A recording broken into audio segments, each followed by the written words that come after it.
this out of proportion, but I think I might really move to London. Welcome to Psychology to Live By. Today's a roundtable with some wonderful people from Network Music. With me today is Terry McBride, who's Chairman and CEO of Network, Coleen Novak, who's an artist manager, amongst other things. Chris Norwood, who is the Chief Strategy Officer, and Caren is Director of People and Operations.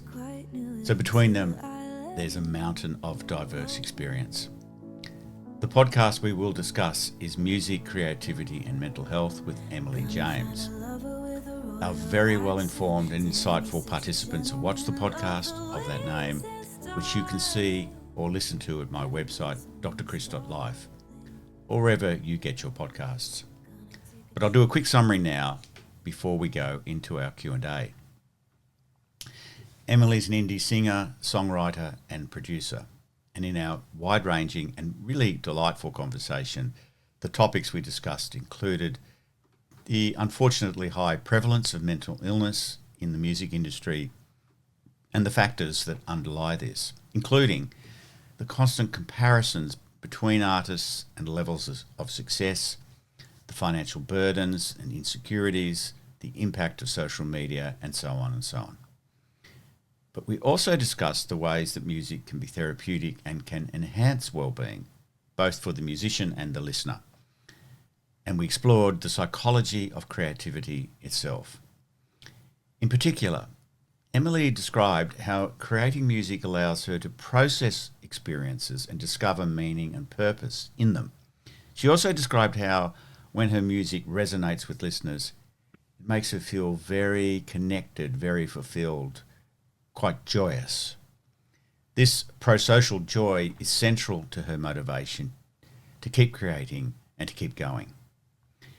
Emily also shared some very practical ways in which she keeps balanced, ways of staying intentional, how she prioritises what's good for her, and how being what she called a middle-class musician, one who makes a decent living doing what she loves, is so good for her emotionally and creatively.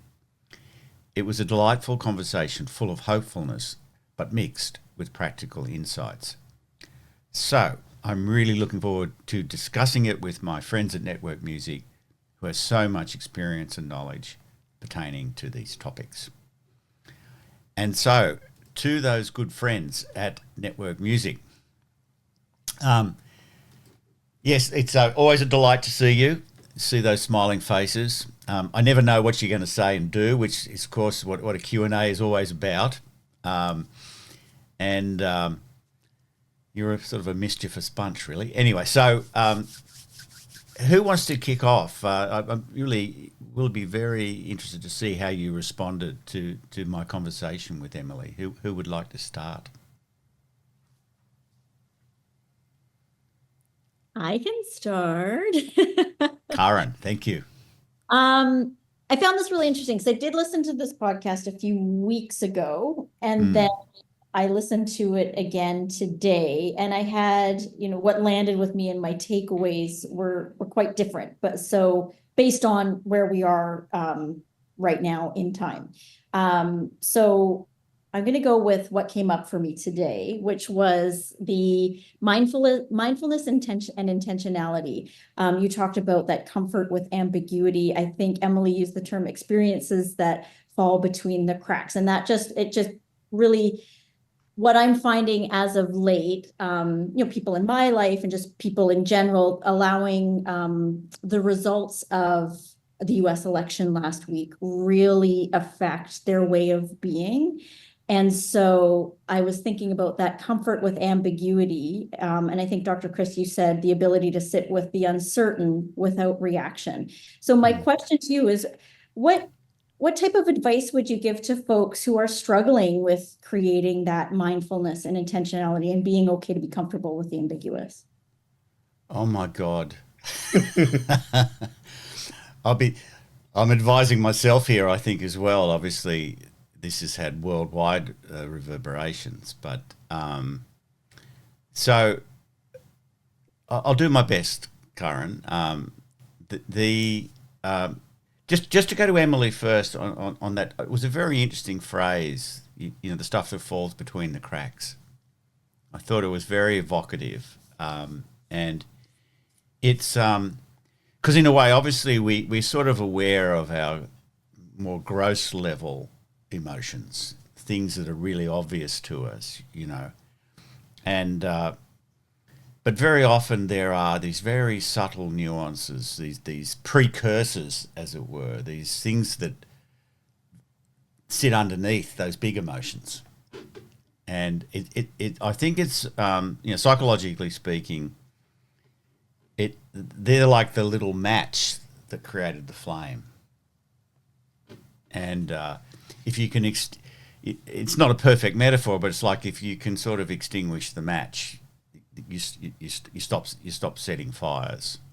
And so I think you might remember in the context of that conversation, we were talking about mindfulness, and there can be a tendency to not be mindful when we're in the grip of very large scale emotions. In fact, what we do is we tend to think about and talk about the upset or what's occasioned the upset. So there'll be a lot of catastrophizing going on, a lot of, half of America's presumably happy. I mean, that is a mystery to me. But I think I could see where you voted, Coleen. But I think it's the whole mindfulness piece, and I'm going to try to link this to what creativity does for people and why it is therapeutic, right? I can see why this really resonated with you and came back in two forms. I think music is therapeutic in the same way that mindfulness can be therapeutic, in that it reveals these underlying things, right? These assumptions, for example, that they can then lead to great upsets. So the assumptions are often implicit, they're quiet, they're not enunciated, they're not articulated. So the therapeutic process, for example, is just very often people talking, and then they discover that some of their assumptions that are driving these big emotions actually don't hold water, that they might be exaggerated, that they might be based on an inaccurate view of self or the other person, or assumptions about human nature. Or do you see what I'm getting at? And if you can nip them in the bud, as it were, I'm struggling for metaphors, and this is why art is so important, because it's so metaphorical and it's so much about trying to articulate feelings that don't necessarily have neat labels on them. So yeah, I was, as you can probably see in that in our discussion, I was really intrigued by that little part, what she was talking about. She was so intelligent too, in the way the way that she says, obviously I can't create when I'm in the grip of those really strong emotions, but it's the processing and finding meaning in them later. So, but to come back to the present moment, I think there's various strategies for dealing with it. I think a lot of it is just the uncertainty, and my sense is a lot of people. We had some people over for lunch the day after, and the whole topic was studiously avoided. No one wanted, because we normally would talk about politics, and it was just like it was not going to be discussed. So I think for a while there's going to be that. There's a sort of a stunned feeling, but I think gradually it's a bit. It reminds me of grief generally. When someone is bereaved, sometimes at first they don't really want to talk about it at all. And then gradually over time, they wend their way through it all. And it can take quite a long time. So I got a feeling that's going to be the process. But does that help like a tiny bit, Caren? Yes. Yeah, absolutely. I think it's exactly like you said, like it's a matter of time, but being able to focus on being mindful and not reacting, I think is such a important thing to keep in mind. I think so. We I don't know don't whether. What was that, Karen? Sorry. don't know what we don't know. We do not. And something else occurred to me. I don't know whether I've told you guys that there's a Buddhist parable, the parable of the two arrows. Does that ring any bells? No. Oh, it's a wonderful parable. Apparently, the Buddha, towards the end of his life, he was a peripatetic teacher, so he sort of walked around India post-enlightenment, and often the monks would walk with him, and they had a base, but they spent most of their life walking. And it was towards the end of his life, and he and some of the very very old monks weren't in the best of shape, right? They were, and some of them had died. And anyway, so one of the monks was talking to the Buddha, apparently, and saying, you're getting old, and you appear to be in pain and suffering, and I'm feeling such sadness at the loss of our brother monk, and I'm, and the Buddha sort of apparently said something like, is there a question behind this? And the monk said, yes. I thought you promised us that we followed all your precepts religiously and seriously and studiously, that we would be free of all suffering.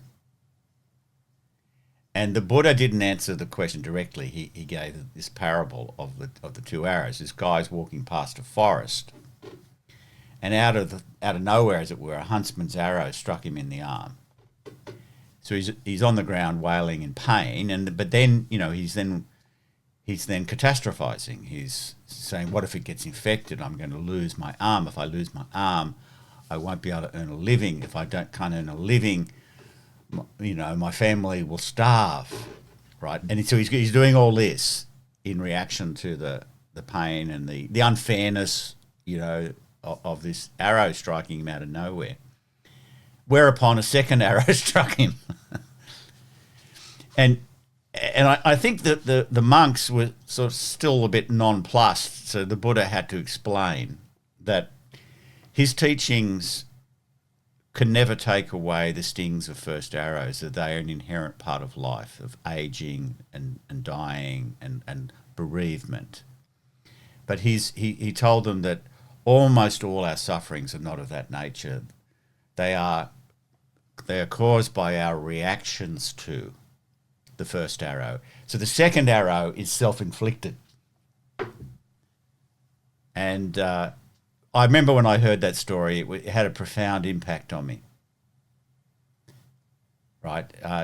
We are allowed to feel the pain of first arrows, but then it's our responsibility thereafter. Yeah. So we can use, we can use our mindfulness to notice that we're adding to our suffering.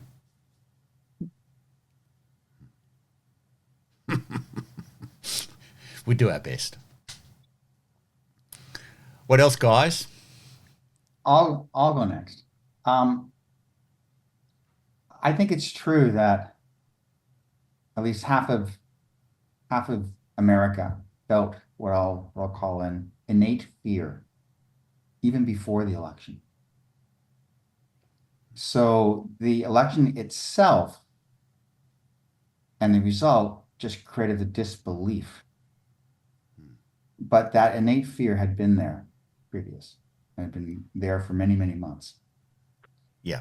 And it's not going to go away because it's basically dealing with the fear of the unknown. Yeah.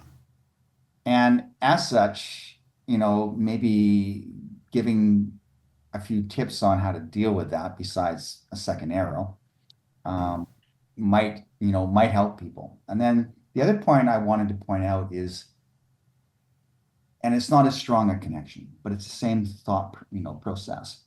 When streaming of music first came to be, there's this innate fear with artists that I'm going to lose my $15 CD sale, my 99-cent download, and I'm going to have to get 5,000 streams just to buy a coffee. And it's turned out 10 years later that it's saved the business and it's created a middle-class artist Yeah. like Emily James, who could never have existed a decade ago. So it's the same concept, very radically different situations, but it deals with the innate fear, which I think, besides meditation and some mindful things, what can we tell people to help them deal with this? Because America is going to live in innate fear for the next 4 years. And then the other half, if their guy gets booted out or girl gets booted out, they are going to live in innate fear for another 4 years. Like there's this back and forth of innate fear between two parties that, for whatever reason, no longer want to talk. Right? They'll talk at, not talk with. It's in these round tables. It's sometimes I approach them with some trepidation.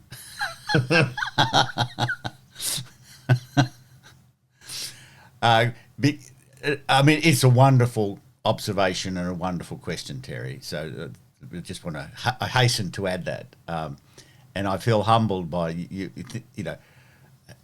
My stumbling attempts to answer something like that. But let me have a crack at least.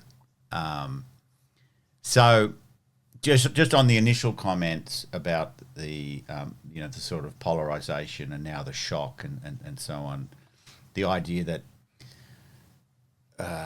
4 years and then if someone it could be the other side that's in shock and people aren't talking to each other, and then we'll come back, I think, to the music piece, especially I think it's very important what you talked about, the unseen opportunity. So I think there's two psychological things going on here. One is around the polarization question, and the other is around uncertainty. Okay, uncertainty.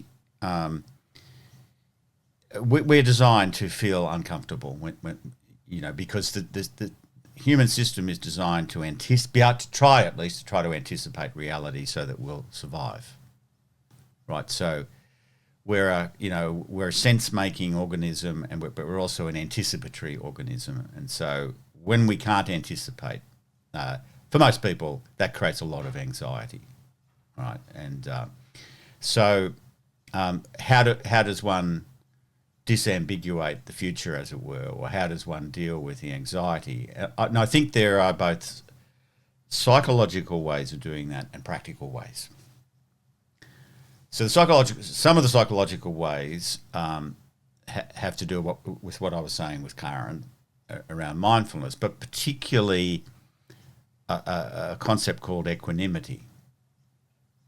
So equanimity is this okayness, this sort of tolerance of discomfort, right? And it has a remarkable quality that we can actually bear things much better when we actually pay attention to them rather than run from them. Okay. Now, I don't think that's enough, though, in the world of action and engagement. I think there'll be this initial period of shock, but I'm imagining people will start talking with each other and start thinking about how they're going to adapt, right? And, of course, a lot of stuff's going to be outside people's control. So in psychology, we talk about a thing called locus of control. Basically, some things we prefer, and it's better for us to have an internal locus of control. There's a feeling like there is something I can do. And we feel out of control, as it were, when we have an external locus of control. It's all just happening to me. So I suspect for half of America at the moment, or the world even, it's feeling like all this stuff's happening and I cannot influence it, right? But within that, there is always what I can do, as against what I can't do. Right? Say, for example, you've got someone who's very close to you and might have a terminal illness that you can do nothing about. That doesn't mean there's nothing that person can do. They may not be able to reverse the terminal illness, but they can make sure they have conversations with the person and say all the things that need to be said. They can exercise, they can meditate, they can demonstrate prosociality and acts of kindness. There are many things that can be done to help. So I think we need to balance the equanimity piece with actions of what we can do. Okay. The second is this your comment about the streaming appearing to be the enemy of the music industry, the end of it, and actually providing this avenue. And it struck me, Terry, this idea of the middle class artist is in some ways is a return to a more ancient lineage, where musicians were very integrated into society, and it was like a craft, and it was very, it was a proper job. Well, I mean, even if you go back to the 60s and 70s, a middle class for music existed. Yeah, that's it right. Actually did, and then the sort of consolidation and you got to have a hit. The big hit machine shrunk it. That's artists right. that you could have 2 or 3 albums before you needed any type of success. Now you 1 or 2 songs, you don't have success. See ya, right? So yeah. It's just nice to see that come back, because there's more diverse voices when that happens versus a vanilla effect. Yeah. Right? Where there's one voice, everything sounds the same. Yeah. Like Top 40 radio, right? Exactly. And Emily expressed that very nicely, didn't she? Like just talking about, I get to earn a living doing what I love. Doesn't feel like she's got to fill out a whole stadium. And in fact, that probably doesn't want to, the artist gets back the power of the want versus the need. Yeah. Right? If they want to play live, they can go play live. They don't need to. Yeah, exactly. And that for mental health is transformative. Yeah, exactly. Again, and partly because of this thing of locus of control.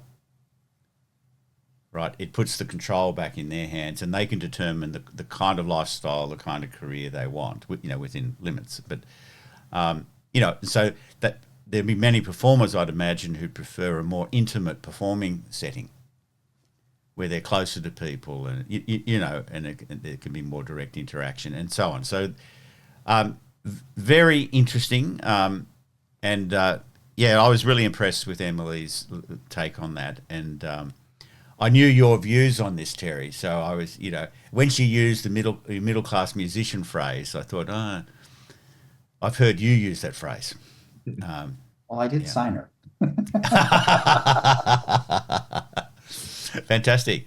So, Coleen and Chris, what's on your minds and those fertile minds of yours? I think that, following up on what Terry just said, I think it's so much of it is controlling what you can control. When you feel like your whole world is out of control, that becomes very difficult. And I thought Emily was very measured about that. And, she's very realistic about the things that are out of her control. And I think it's really important. She really was. She's got this, a lovely, soft, gentle voice, but there's a certain robustness, practicality, pragmatism in her view, right? Which it sort of took me a little bit by surprise, and it's not that she's not had suffering. But there's this, I love the way she talked about the way that she then processes it, and she also talked about the universality of it somewhere in our conversation, that that these are universal things, and that she said later in our discussion, we talked about the feeling she gets when she expresses the meanings and feelings associated with her experience, and that other people recognize it in their own experience. You know, that was really, I rewatched the video before our conversation, and her face really lit up at that point when she was talking about how joyous it makes her feel, how much meaning and purpose it gives her. When people, you know, I'd imagine, send her an email or a message on social media, and it's heartfelt, and that's such an important thing. And I know, Terry, you know, you and I have talked a lot about music as communicating feelings, and she really embodied that in the way she spoke. Very, very, very interesting. And even Yeah. for herself, I think she's very fortunate to have that outlet, you know, to recognize that she needs that creative outlet. I think people struggle when they just don't have it. They don't know what they need. They just. Yeah, that's so interesting, actually, because again, you know, because we were talking about it explicitly as a sort of therapeutic thing for herself, but also for the listener. And so, and of course, it made me think about, you know, when it works, why does therapy work? And it's the same. You know, people, you know, sort of get on the same page emotionally, as it were. That we come to a joint understanding, and in the conversation. And I think this is a way of conceiving of music as a conversation. You know, it's like, you know, an artwork doesn't live until, like, say, a visual artwork doesn't live until a person's in front of it, finding meaning in it. And of course, music's the same. And so it's actually a conversation. It's a different kind of conversation, but nonetheless, it's a conversation. And therapy's conversation. And in the conversation, you know, it's a bit mysterious in a way. Just being able to articulate something that was in the cracks, to use Emily's phrase, liberates people. Yeah. So it liberates herself, but also then in the sharing of it, it often liberates other people. Yeah, it's a wonderful thing. All right, I think we know who this leaves. Okay, so yes, I had a moment of really meaningful moment of connecting the dots in the last, call it 4 or 5 minutes of the conversation you had with Emily. And as we've been talking, I think it actually kind of threads through all of the things that we've been talking about here. But it really sort of, the dot connection to me was the prosociality, and it maybe even seems obvious now, but you and Emily were speaking about, you know, she was talking about how she creates the song for herself and then releases it into the world so that it might help somebody else on the other end. And you commented that there is studies now that are showing that the person who gives kindness often gets as much benefit of giving kindness as the recipient on the other end. I don't know if that's exactly how you said it. No, that's right. That was the implication that I got. And it just kind of really connected some dots in, certainly, you know, it made sense from Emily, or from an artist perspective creating music, but also from everybody in the world's perspective and the way that they approach the work and their life. And that notion that, I want to make sure that what I'm doing with my time, I'm happiest, and I might not even recognize that I'm happiest, but happiest if that time spent is yielding a net positive for the world outside of just me. Yeah, nice. And I had a riff in my mind that is like, well, does this also explain people who are unhappy? Are they feeling like they don't have any ability to influence the wider world? And then back to the conversation we're having here about people who are feeling trapped in the context of not having control over what that election outcome might have been and the feelings of helplessness there. Does this allow us to kind of reframe and say, okay, you might not, but you benefit and the recipient benefits when you can think of a way that you can apply your life or time. Okay. It doesn't even have to be your life. Maybe it's just like blocks of time to create good for even just one other individual. I thought that it was just such a really interesting All right. Okay. blending I'm going to have together of all these themes, you know? I'm going to have a crack at this. All right. And there's so many things, I won't be able to answer all of that. But yes, the prosociality research is really fascinating, and you're right. It maps directly onto, I think, what artists and musicians are attempting to do, right? Because there is an unalloyed joy when we know we've contributed to someone else, right? So there is wisdom in that, and as you said, is the raft of benefits accrues to the giver in the same way as it accrues to the receiver, and so I think that's a discovery that people can make, and it's liberating as well because it decenters us. It takes us away from just self obsession, and it diminishes our self-consciousness. It diminishes our egoic self-centeredness. And my observation has just been when people are thinking about selfless, you know, they just spontaneously become happier. All right.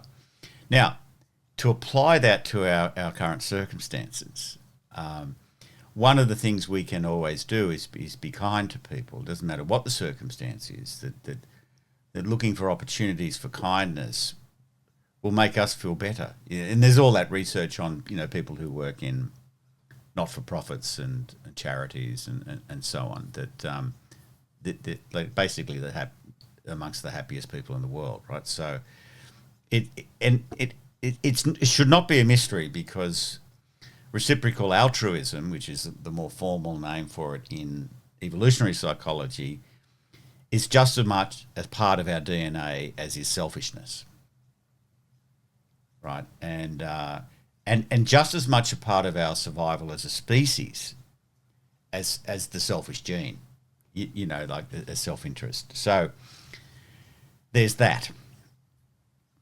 I was just thinking, and there was something, you know, coming back to Karen's comment and Terry's, you know, and now yours about the current situation.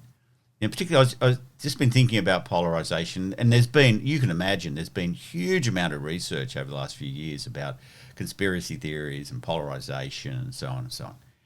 And the problem is that, you know, the sort of communication vacuum, the seeming impossibility of talking to each other across the divide.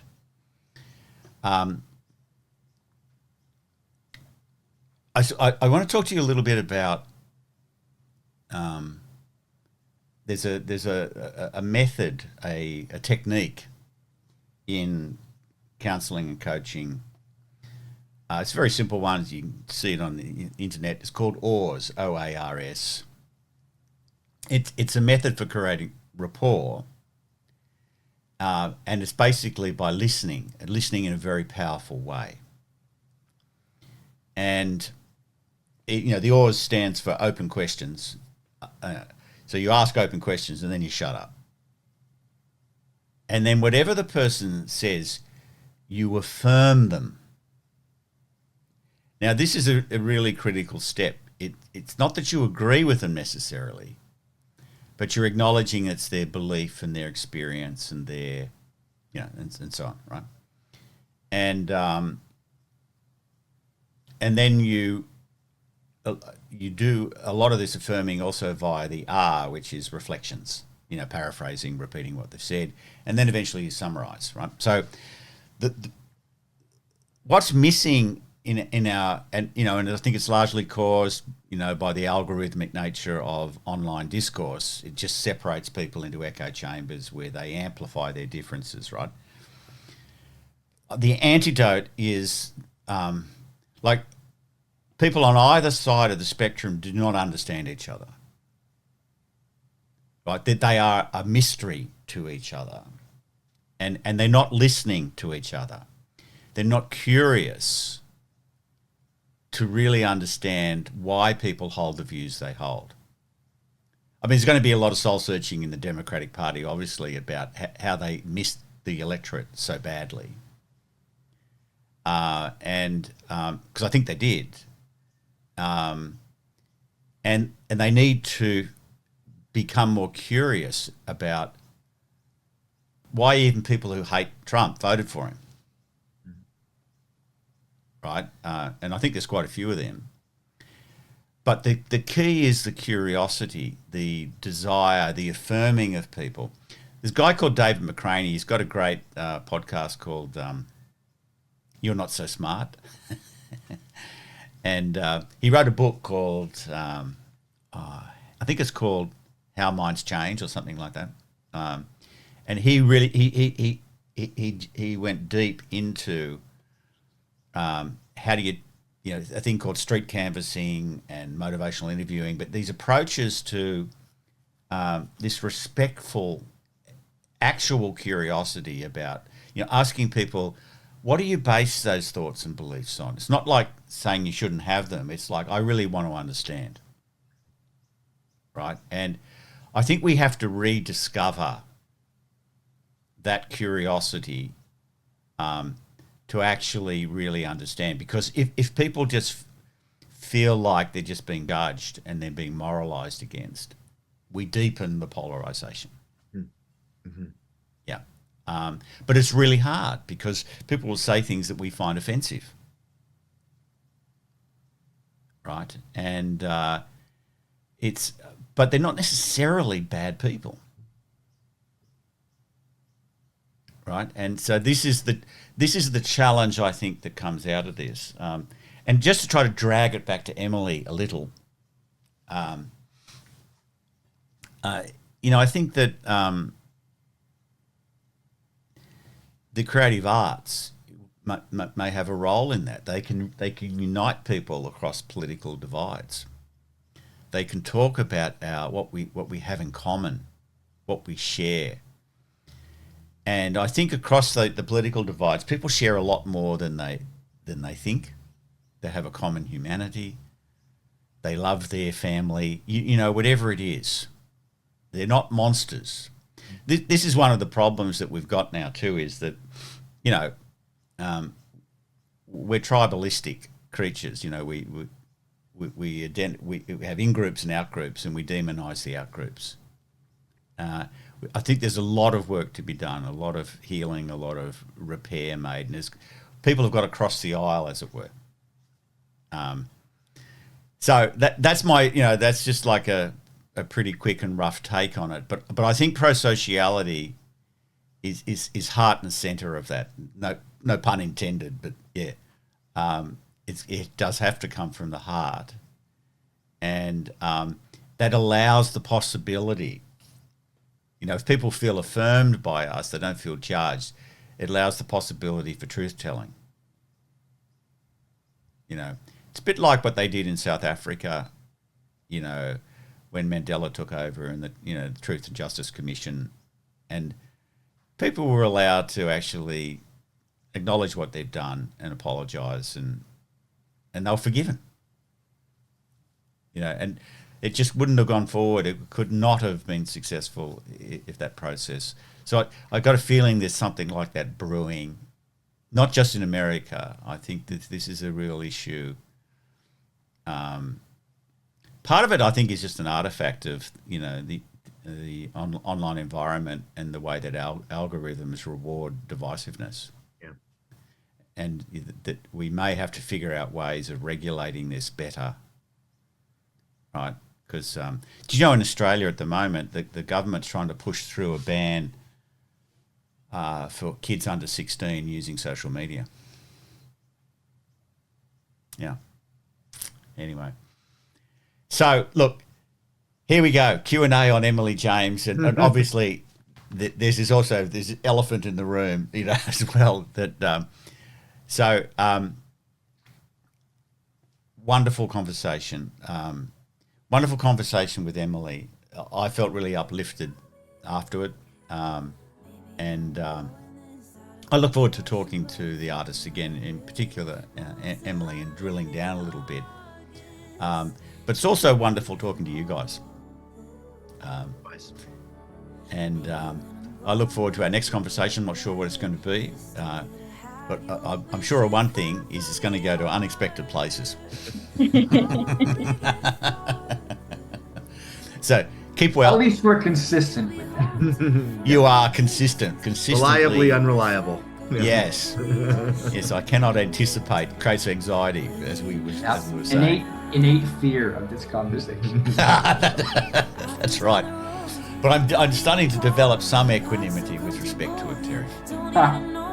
Well, then team, we have to get together and throw them up. Exactly. You can't have me equanimous. All right, my friends. We'll talk again soon.